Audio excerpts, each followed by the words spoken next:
Salut tout le monde. Donc là, j'ai actualisé le CAC 40, mais il n'y a pas, sincèrement, il y a pas grand-chose à dire de plus. Voilà, le Kinkoyo s'est inversé. Je vous avais fait une vidéo hier où je vous avais montré le niveau théorique sur lequel le Kinkoyo devait aller pardon, sur lequel le marché devait aller pour améliorer le Kinkoyo. En tout cas, pas pour l'améliorer, pardon, pour, euh, pour que l'inversion ne se fasse pas. Après, je pense qu'on était tous clairs sur le fait que le CAC allait pas aller jusque là-haut en une bougie. Donc voilà, mais c'était théorique. Hein. Pour l'instant, je reste vraiment très théorique. Mais bon, on pouvait, voilà, je pense depuis quelques temps, on pouvait bien se douter que le Kinkoyo allait s'inverser.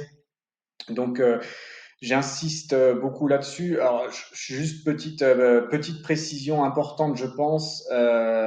C'est dommage qu'on soit sur une configuration de marché qui ne soit pas celle que je voudrais là pour vous expliquer, mais c'est pas grave, hein, on va l'imaginer. Donc là, on a un Kinkoyo qui est amélioré ici. Il est toujours amélioré. Bien sûr, on a Tenkan qui monte. On a l'impression qu'ils vont se croiser. Enfin, on a l'impression. Vous vous souvenez de mes prochaines vidéos, de mes précédentes vidéos. Ceux qui les ont pas vues, je vous invite à les regarder. Mais depuis ici, on pouvait estimer clairement le niveau de l'inversion, donc on n'est pas du tout surpris par ce que le marché est en train de faire. Par contre, je vous donne juste une chose, c'est que si le marché avait fait aujourd'hui une bougie qui avait cassé ce niveau-là, on aurait eu effectivement une inversion du Kinkoyo, une inversion qu'on pourrait dire active, dans le sens où c'est par le mouvement des cours actuels, on aurait eu un nouveau creux, hein, il aurait attrapé ce creux-là, il sera allé chercher 9 bougies en arrière. Et donc là, on aurait une inversion du Kinkoyo et on aurait pu se dire, ah, bah alors c'est peut-être cette vague-là qui a inversé le Kinkoyo. Alors c'est vrai, mais oui et non. Pourquoi je vous dis oui et non? Parce que maintenant, donc là, je vous explique bien ce que je voulais vous expliquer. Je pense que vous avez compris. Hein. Je répète ce que je dis. Si on avait eu une bougie ici qui avait cassé ce creux-là, alors Tenkan serait parti à la baisse, on aurait inversé le Kinkoyo. Donc on aurait eu une inversion du Kinkoyo. On est bien d'accord. Par contre, regardez ici, mais ça je l'ai expliqué dans toutes mes autres vidéos, aujourd'hui on a eu une inversion du Kinkoyo alors qu'on n'a pas du tout eu de cassure. Et donc cette inversion passive, il fallait l'avoir en tête ou il fallait l'avoir quelque part, mais en tout cas, et je vous expliquerai plus tard quand je ferai d'autres vidéos pourquoi c'est important de savoir ce niveau et ce moment, c'est que même si activement on va avoir une inversion du Kinkoyo, il faut savoir en avance où serait l'inversion, où serait l'amélioration de façon passive. Donc ce niveau-là a tenu, c'est bien passivement, mais parce qu'on n'a pas cassé. Mais il y a d'autres cas de figure où on pourrait avoir maintenant un marché qui plonge suffisamment fort pour aller casser le creux Tenkan, voire aller même casser un creux Kijun. Et dans ce cas-là, on aura une inversion claire et nette du Kinkoyo, mais il faudrait revenir, enfin, il faudrait pas revenir, mais il faudrait comprendre que en enlevant cette bougie, il faudrait regarder si en enlevant cette bougie, on aurait eu tout de même une inversion du Kinkoyo ou pas. Donc juste, c'est une précision que je vous donne, ce niveau-là, il est important en fait. Hein. Donc là, c'est une inversion, on va dire, passive, mais même si elle se fait de façon active, il faudrait peut-être juste revenir en arrière ou faire comme je l'ai fait depuis les différents premiers sommets, pour chaque fois estimer où c'est que passivement il va avoir les conversions. Pour le moment, c'est vraiment pas des plans de trading que je fais. Hein. Vous voyez que toute mon explication depuis ce sommet-là, elle était sur cette inversion-là du Kinkoyo. Donc, plein de vidéos juste pour une inversion. Pourquoi? Parce que là, en fait, je suis en train de vous faire des vidéos sur mon étude.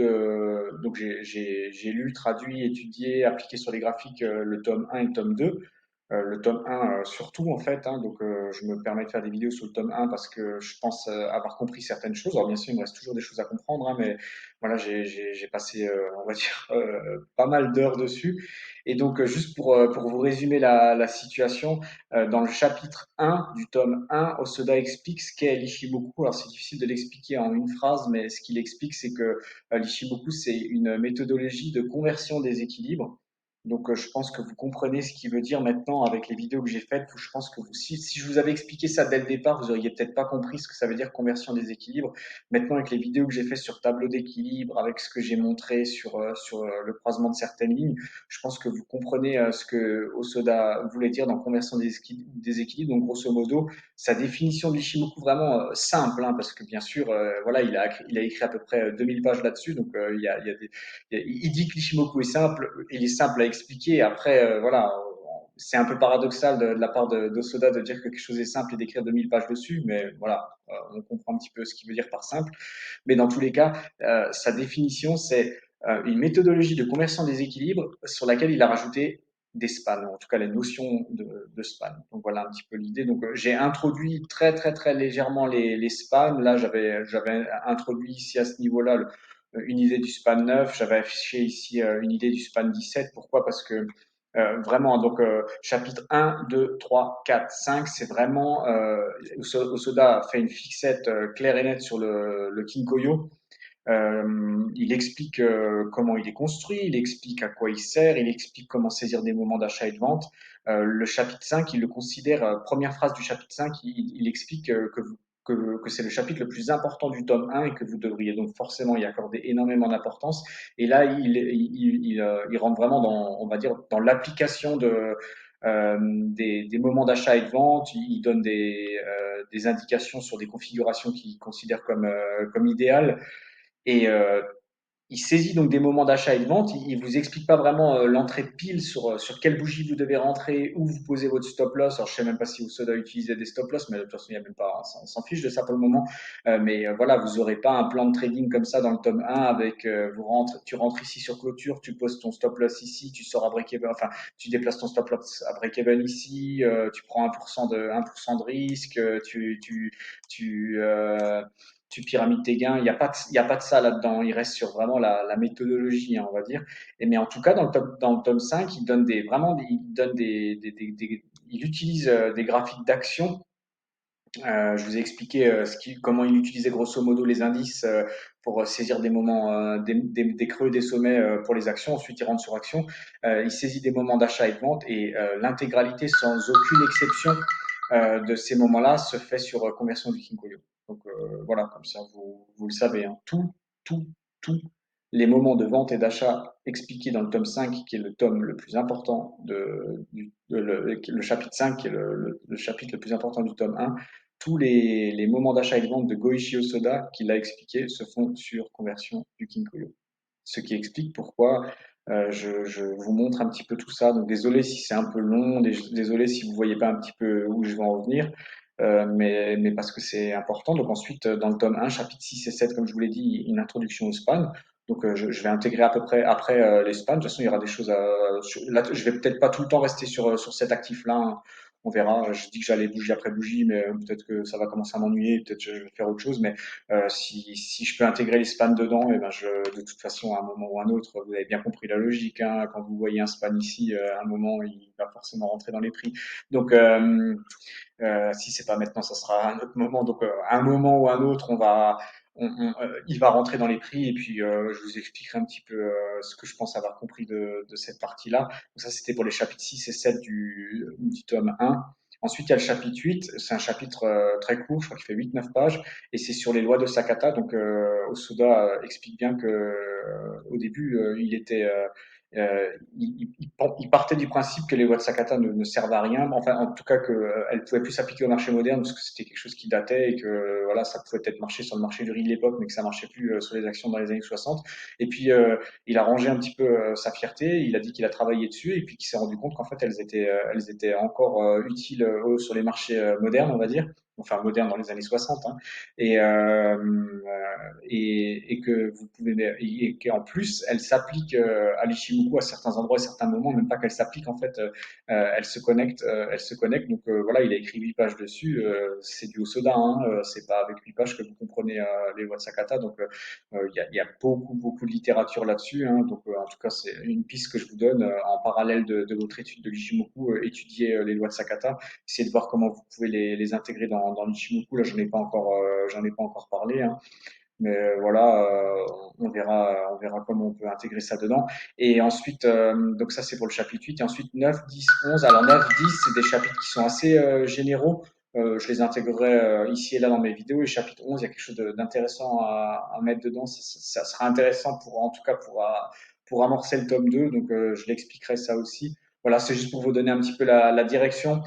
Donc, toutes les conversions de Kinkoyo, les prévisions que j'ai faites et choses comme ça, voilà, vous les avez peut-être regardées en vidéo pour ceux qui regardaient mes vidéos, mais il faut que vous travailliez là-dessus en fait. Il faut absolument que une fois que vous regardiez ma vidéo ou ailleurs, que vous lisiez un livre sur l'Ichimoku ou pas, il faut ensuite pratiquer les graphiques. Il n'y a que ça, il n'y a que ça, il n'y a que ça, il n'y a que ça. Mais en tout cas, voilà, je continuerai on va dire, sur la pierre angulaire de l'Ichimoku, donc la conversion des équilibres. Ça sera un petit peu le fil rouge de tout ce que je vais vous expliquer. Et puis je vais intégrer au fur et à mesure d'autres choses. Le but, c'est de pas vous noyer en fait, donc ça risque d'être long pour certains, ceux qui connaissent déjà bien Ishimoku, peut-être qu'ils se disent oh, j'en ai un petit peu marre là de regarder les vidéos d'Hervé, mais je suis désolé, voilà, j'essaie de n'être ni trop lent ni trop rapide. Voilà, à partir de la semaine prochaine, je vais un peu changer. Je vais garder ça. S'il y a quelque chose à dire là-dessus, je le dirai sur cette partie-là. Là, je parle du caca en live, mais je vais essayer maintenant de faire un petit peu autre chose pour un petit peu sortir de ça. Et là où je voulais insister là-dessus, c'est voilà ce que je vous avais expliqué, c'est que le trading, contrairement à l'analyse, hein, je voulais expliquer ça. Je sais parce que je sais qu'il y a beaucoup de gens qui analysent trop et qui traitent pas assez.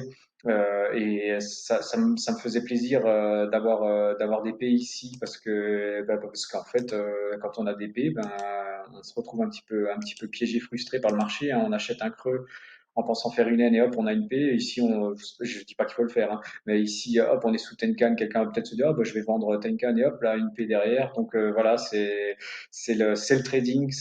Enfin, en tout cas, c'est le trading quand on commence à trader. C'est la frustration de base. Il faut la vivre en fait pour comprendre après pourquoi tout est important en fait. C'est pour ça que j'insiste là-dessus. Ceux qui ne traitent pas, s'il vous plaît, enfin si vous voulez vraiment que mes vidéos servent à quelque chose, euh, faites-le. Trader dans votre tête, trader en démo avec TradingView, c'est hyper simple à faire, mais il faut que vous compreniez. Toutes les vidéos que j'ai faites ici avec le CAC, c'est avec cette histoire de N et P. Il faut que vous fassiez punir par des P pour que vous compreniez pourquoi il faut les éviter en fait, pourquoi il faut rentrer dans des moments de marché, à certains moments, pourquoi on rentre sur cette conversion et pas sur celle-ci. C'est ça, vous pouvez seulement le comprendre si vous avez vécu une gêne et une frustration suffisamment longue. C'est ça, je sais qu'il y a des gens qui m'écrivent et qui ont déjà tradé beaucoup, même avec de l'argent réel, et qui comprennent instantanément ce que je veux dire par là, hein, même si je dis le mot P et que ils viennent pas de l'Ishimoku, mais voilà, ils comprennent que quand on rentre, on attend la validation d'un creux pour rentrer, et dès qu'on rentre sur validation, eh ben, on se fait punir, et après, alors on se dit, bah, alors si c'est ça, je vends, et puis quand je vends, eh ben, je me fais punir dans l'autre sens. Bah, là, ça serait vraiment clairement le cas, hein. Vous imaginez, vous achetez ce creux, hop, ça redescend, vous dites, bah, je le vends, et puis là, ça repart, c'est l'enfer, en fait, hein. Il faut vivre cet enfer pour ensuite comprendre à quoi peut servir une méthodologie de trading, comme par exemple l'Ishimoku. Donc ceux qui feront pas, qui n'ont pas fait ce travail ou qui ne le feront pas, eh bien ils comprendront pas où je veux aller en fait. Parce qu'il faut absolument cette frustration. Il faut que vous ayez perdu vos nerfs, que vous ayez perdu alors de l'argent virtuel, mais il faut que vous ayez perdu votre ego, que vous ayez perdu tout ce que vous avez à perdre, mais il faut que vous ayez souffert de quelque chose pour comprendre à quoi peut servir un outil, hein. C'est comme comme je déteste faire des métaphores, mais c'est un peu comme dans le bricolage, hein, voilà, c'est quand vous avez scié à la main pendant je sais pas combien de temps et que tout d'un coup vous avez un outil automatique, vous commencez à comprendre l'intérêt d'un outil. En fait, c'est seulement quand vous avez suffisamment galéré que vous comprenez à quoi ça peut servir. Donc beaucoup de gens trouvent les Shimoku super intéressants. Il y a un petit côté intéressant avec les 5 lignes, un petit côté même mystique avec les légendes autour de Goichi Osoda et tout ça. Mais les gens et ensuite ils s'en détournent parce que ils l'utilisent pas vraiment en fait, hein. Et je reprécise ce que j'ai dit depuis le tout début. L'Ishimoku est une méthodologie et un outil pour prendre des décisions sur les marchés.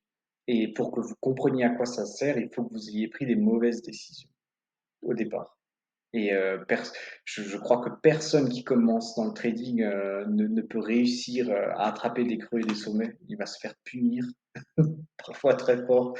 Et une fois qu'on a vécu cette partie-là, après on peut commencer à comprendre à quoi Goichi Hosoda ce que Goichi Hosoda a essayé de créer pour éviter ce genre de sentiments et pour être plus ou moins, enfin pas, même pas plus ou moins, hein, pour être zen sur les marchés. Voilà. Donc bon courage. Galérez bien sur les marchés et petit à petit, j'introduirai des choses et peut-être que enfin c'est même pas peut-être, hein, en vous servant de ça, il y a plein de configurations des configurations négatives pour vous qui vont s'éliminer au fur et à mesure. Voilà. Allez, à plus, ciao, bon week-end.